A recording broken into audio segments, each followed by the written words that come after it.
And the lights go out now, and it's a good start from Harbert.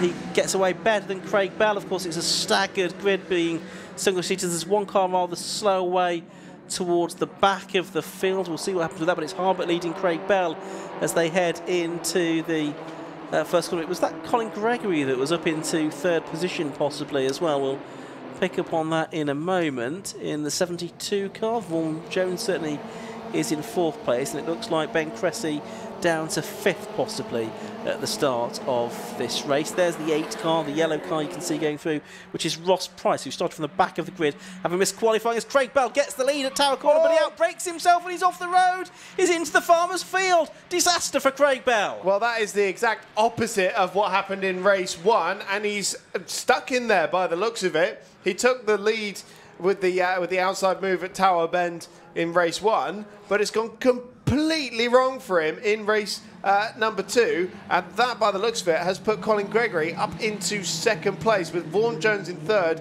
and then Ben Cressy in fourth. Yeah, Marshall, as I can see, rushing over to help Craig Bell, who's still in the Farmers Field, which I suspect is not going to be easy to get out of today. Vaughan Jones, meanwhile, is making a move for second position around the outside of the first part of the complex. He goes up to P2, and going with him there was Ben Cressy as well. So it's Colin Gregory losing 2 places. He's down to fourth place. It's Bill Garner in fifth, and then in sixth, we'll pick it up in a moment. It's the 88 car, Francis Twyman. Yeah, so Colin Gregory was having a little look up the inside of the hairpin on Ben Cressy to try and retake that third place. But if anything, it's actually left him exposed to Bill Garner, the Class B leader, although he doesn't quite have the legs on the straight to try and match him. And then, yes, Francis Twyman completing this little group of cars, currently battling for second position. Ben Cressy fancies that second position now as he's tight on the inside of Hawthorne. But of course, he's not going to go side by side in the chicane with Vaughan Jones, so he has to back out of it and see if he can get a run down the straight. Ben Cressy dipping 2 wheels on the grass there, almost like a momentary lapse in concentration. Well, and of course, they were heading into a yellow flag zone as well, so I wonder if he realised, actually, I need to lose a bit of momentum here to make sure I don't inadvertently go past the car of Vaughan Jones. But look at this lead from Matt Harbert, 4 seconds it was at the end of the first lap. Of course, safety car now coming out as well. That's just appeared on our screens as well. So we're going to have the safety car, I think possibly to allow the recovery of Craig Bell's car. We've not seen the safety car out on circuit yet. I'm sure the drivers may not have seen the yellow flags either just yet. That's the 24 car of Rick Lanier, the ex-Matt Hyde car. He was having a go at Matt Topham there. And he's still having a go at Matt Topham and successfully passing Matt Topham. So, yeah, somebody needs to get the message across like that. Yeah, they are now seeing safety car boards, yellow flags, flashing lights, the full Monty. And so no excuse now, certainly, for any more indiscretions. We can see the Snatch vehicle has headed out of Parc Ferme, where it is based, and it is going to run all the way around to Tower Bend, I think, to try to hoik Craig Bell's car out of the way. So it's going to be a moment or two before it gets there. It's basically one end of the circuit to the other, isn't it? And the problem is there's not any vehicles around that end of the circuit to try and pick something up, and it is buried right in the field, isn't it? And it'll be so wet, of course. Even with the sun out and the breeze today, it'll be very wet out there. Well, I do think he did try and get it going because it sort of lurched forward a little bit, and then it was just not going anywhere. I think he was determined to. So safety car, I think, is going to try and hang back while the JCB is on its way to Craig Bell's car. That makes sense. Yeah. So it's funny talking about the safety car boards and everything. I know that there's some companies that are working on like a little attachment for club level steering wheels so that you can get those kind of messages like safety car boards, yellow flags, that kind of thing. Yeah, that could be technology of the future. Yeah, no, anything that can help to improve safety, of course, is very welcome indeed. There's the JCB just heading into the field to try and pick the car. So the order at the end of lap 2 was 33 Matt Harbert leading, number 3 Vaughan Jones in second, number 11 Ben Cressy is third, 72 Colin Gregory fourth, fifth is number 12 Warren Garner. 6th is number 88, Francis Twyman. 7th is number 66, Phil Waterhouse. He's having a better race this time around than he did earlier on. Daniel Lanier, number 25, was 8th. Simon Freddie, number 32, 9th. And Rick Lanier, number 24, 10th at the end of the lap. And as we say that, the JCB is now arriving. It's lowering its arm. Appendage. I think I'll go with arm into position to try and lift the car of Craig Bell out of the way. And Craig, again, it's one of these situations where he just seems unable to sort of string the results together. And whether there was from the car, if he just outbraked himself, I think possibly the latter on that occasion. It's so bizarre that to have gone so far wide and so far deep. I know he was fighting for the lead of the race, but that thing was not stopping in a month of Sundays. No. So, yeah, quite an extraordinary moment for Craig Bell. And, of course, now his record for 2024 is win it or bin it. Yeah, very much 0 to 0, isn't it? So where are they going to take the car is the next question. Are they just going to put it behind the barrier? Or are they going to try and bring it back to pit lane? We'll see. Craig Bell just sort of holding the left front wheel just to try and keep it from swaying wildly in the breeze. Of course, it's rear-engined, of course, so naturally they want to dip back, don't they? So keep that bit of extra weight on the front just so that it doesn't sway too much. Right, and they have got that behind the barrier fairly efficiently, actually. So we'll have, I think, one more lap behind the safety car, and then we'll get some more racing in. And what I imagine will happen now is that safety car lap was a 3:17. I imagine this one might be slightly quicker now that race control passed the message on to the safety car crew. And the fastest lap of the race being done by Leon Frost, 3:14. Sensational speed. Of course, what that has done is eliminate Matt Harbert's 4-second advantage that he built up in a very short amount of time. And of course, Vaughan Jones had just got ahead of Ben Cressy and Colin Gregory, or certainly got ahead of Colin Gregory, so Vaughan's got the bit between his teeth. He's keen to get his first race win, so is Matt Harbert, though. Yeah. It is very likely we'll come away with a new winner from this race, won't we? Well, I think... I don't think there's any previous race winners. Top 3 haven't won a race, that's for sure. And I don't think any of them have. Yeah, it's only a championship race. Yeah. I don't think we've got any previous race winners on this in this field now. Wow. If I'm wrong, send a postcard to 750 Most Club at Donington Park, and I'll look at that in a week's time. Oh, or a tweet, and we'll still that'd read that. be quicker, wouldn't it? 12, Bill Garner, who was in 5th.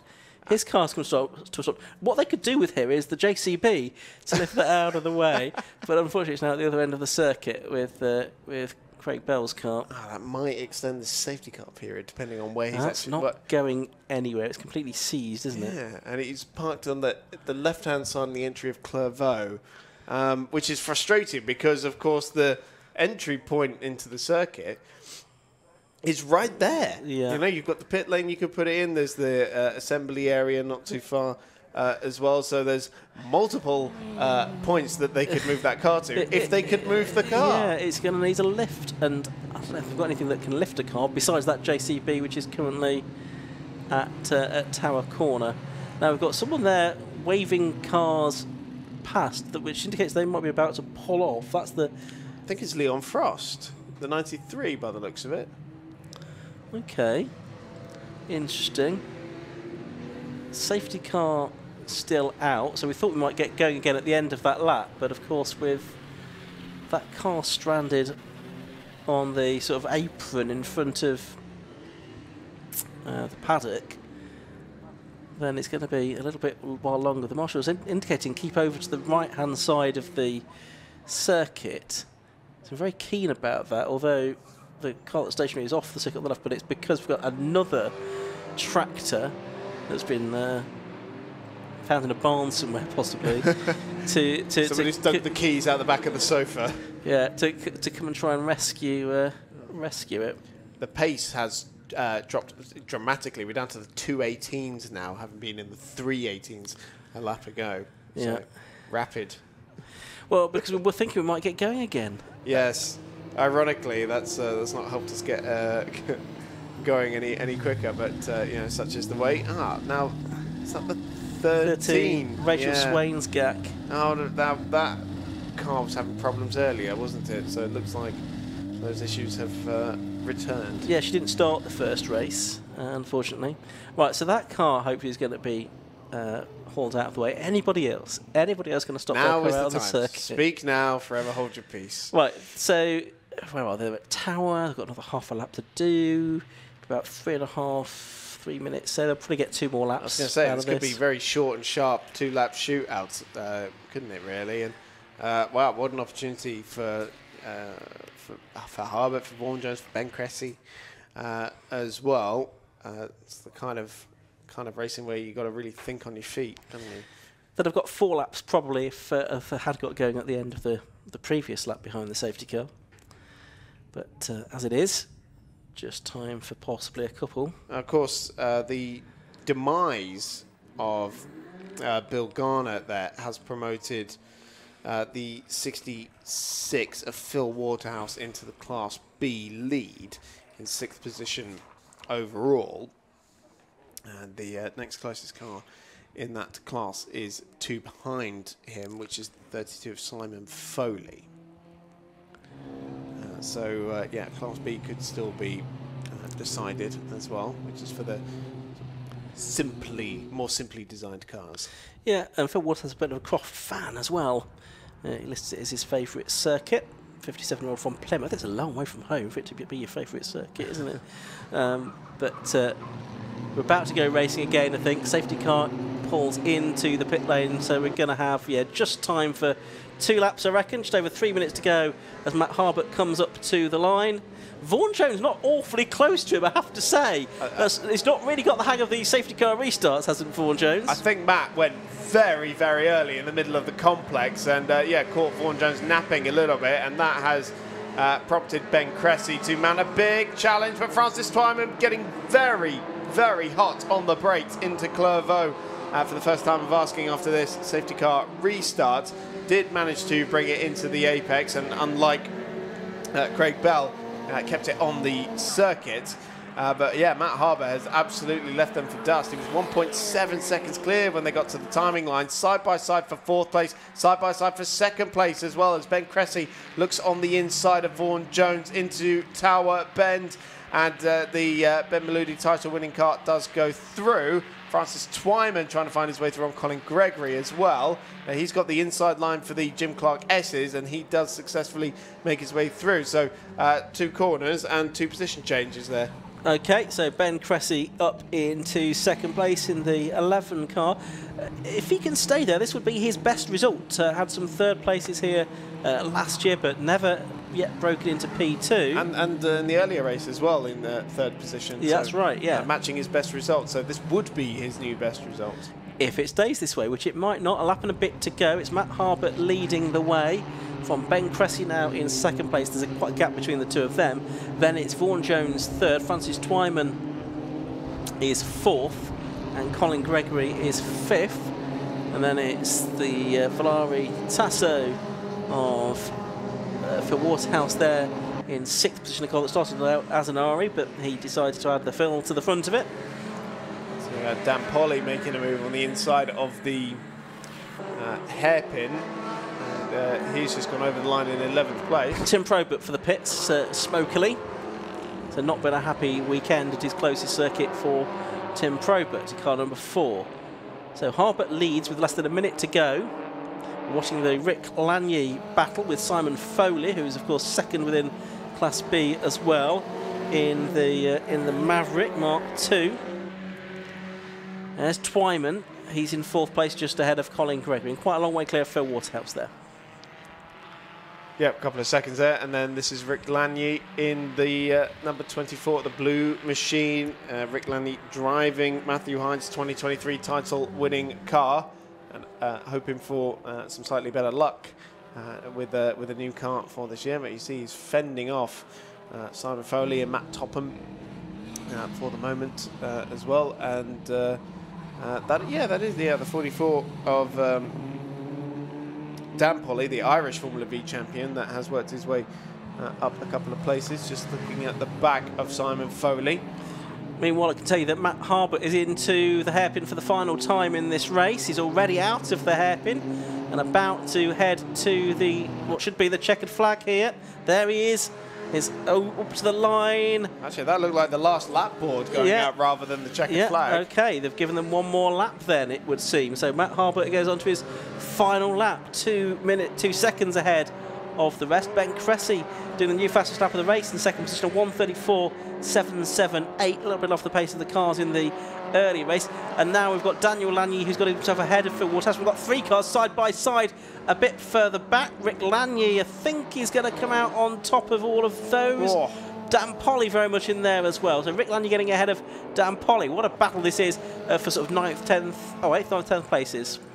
Yeah, Dan Polly, he was ahead of the timing line, but not by the time they got to Clairvaux. So I do think that's 9th place for Dan Polly. And that car might have been having some mechanical woes earlier, but the Irish Formula V champion really being able to get his elbows out in this race too. Not quite able to look up the inside of Lanier going into Tower Bend, but crucially keeping Simon Foley behind him at bay. This, again, is that battle for 4th place between Francis Twyman and Colin Gregory, 88 versus 72. Colin Gregory does not look done just yet going into Sunny Inn. Doesn't at all, does he? As the lead, though, Matt Harbert has arrived at the complex. Ben Cressy has been bearing down on him. Did the fastest lap of the race last time around as well, 34.7. He did, but he should, touch wood, have this in the bag. Matt Harbert looking for his first win in Formula V as Rachel Swain comes back into the pit lane. We are going to get the checkered flag this time, I think. There it is, it's prepared, and it waves now, and Matt Harbert wins round 2 of the Zamp Helmets Formula V Championship from Ben Cressy, both getting their best results, 1.8 seconds between them at the end. Vaughan Jones is in 3rd place. Francis Twyman, a great 4th place for him. Colin Gregory 5th, and Daniel Lanier 6th, so quite a few drivers then getting their best ever results in this race. Further back, there's a battle going on. This is further down the order. It involves Steve Bailey, number 77. He's heading a group of about 4 cars over the line as well. That was for 12th position. I can tell you that for 6th was Daniel Lanier, ahead of Phil Waterhouse, Rick Lanier, Simon Foley and Matt Topham as well. Well, that was an entertaining little race. We only had about sort of 4.5 racing laps in it, Chris, and quite a long safety car period, but it was entertaining what racing there was. Yeah, I'm looking forward to seeing how Ben Cressy celebrates 2nd place, given how excited he was to have finished 3rd this morning. And God forbid he ever gets a win. I mean, what will happen then? I think Matt was fairly excited about 2nd place as well this morning, wasn't he? So yeah, I think Yusuf might have to calm him down a little bit, to be honest, and get him sort of live stream ready. Let's have a look at the results of the race then. I think we can probably bring those to you now. Matt Harbert, the winner after 8 laps. In car 33 from number 11, Ben Cressy. The gap between them was 1.863 seconds at the end. 3rd, number 3, Vaughan Jones. 4th was 88, Francis Twyman. 5th, 72, Colin Gregory. 6th, 25, Daniel Lanier. 7th was 66 for Waterhouse. 8th, 24, Rick Lanier, should say. 9th, 32, Simon Foley. 10th, number 47, Matt Topham. 1st and 2nd within Class B were Phil Waterhouse and Simon Foley. And 3rd, in 11th place overall, was number 42, James Huckle. He was ahead of Stephen Bailey, Lucas Bashir and Bradley Tarleton. It was Thortilla, Ross Price from the back of the grid, Sam Wilbank, Lewis Skulls, Leon Frost and Oliver Mitchell rounding out the top 20. Ahead of Chris Wilshire, Nick Tiller, David Huckle. Dan Polly we lost on the last lap, did we? And we had issues for likes of Rachel Swain, Tim Probert, Bill Garner, and of course Craig Bell out there at Tower on the opening lap of the race. Oh, what a shame for Dan Polly. Right on the last lap as well. Yeah, we were saying there were issues with the car earlier, but wow. It was finally getting a chance to get his elbows out. It's a real shame. It was indeed, because he was up there inside the top 10, wasn't he? Yeah. Okay, just one more race to go this evening. That's going to be for the Massimo Tyres 5 Club Racing Championship. They will be heading onto the circuit momentarily for a race which has no green flag lap. And before that, hopefully we're going to hear from some very happy drivers in the Formula V paddock. Yeah. First time winner, best result for Ben Cressy, and Vaughan Jones, another podium for him as well. We've got 23 and a bit minutes until we have to shut down, so yeah, should have time for a 15-minute MX5 Cup race. Yeah, what could go wrong? It looks like all of the cars now pretty much down into the pit lane at the end. So we're going to head down to Yusuf bin Suhail. He's in the pit lane and ready to talk to our top 3 drivers. Well, it certainly was a sprint race in the Zamp Helmet Formula V Championship. An early red flag into what was probably less than a 5-minute sprint. Now, when I spoke to Matt at the end of race 1, he said something about being more aggressive down into Tower. But I'm guessing when you saw Craig Bell go off, you were probably a bit glad that you didn't. Yeah, it was a bit like deja vu. It was the exact same move, exact same circumstances. Craig knows that I've been struggling to get my tyres up to temperature all weekend, so I think he was a bit too keen to try and pounce. But yeah, he outbraked himself, and then we held position. Wasn't the most exciting race, but a lot of safety cars, but obviously quite a bit of pressure trying to get the restart right. Yeah, so I think we got it right. Yeah, so over the moon, first win. So yeah. Well, congrats on that first win as well. I should have led with that. Starting off the championship, leading the championship as well. Now I'm guessing it's just head down and try to maintain the lead. Yeah, we'll buckle on now, get ready for Silverstone. So we'll get packed in the trailer and got to drive back. But yeah, brilliant. But big thanks to everyone supporting us, because it's I know it's only amateur motorsport, but a lot of time and effort and money and time and aggro goes into it. So to get this is just fantastic. So it's brilliant. Really happy. Thank you. Well, congrats on the championship lead and your first ever race win. Thank you very much. Cheers. Right, speaking of first, we have another first from a driver who definitely likes Croft quite a fair bit. I love this circuit. Yeah, this is definitely becoming my favourite circuit. It's just so fast, and when you've got the car set out right and you can throw it in and it sticks, there's no better feeling. Should we see if we can get the whole calendar just Croft? Yeah. Can you try and sort it out for next year? We could give it a go, but you'd have to work for second. You managed to get a move done with a few laps to go in that very short sprint to the end. Yep, I was kicking myself off the start. I fluffed the start and lost a few positions.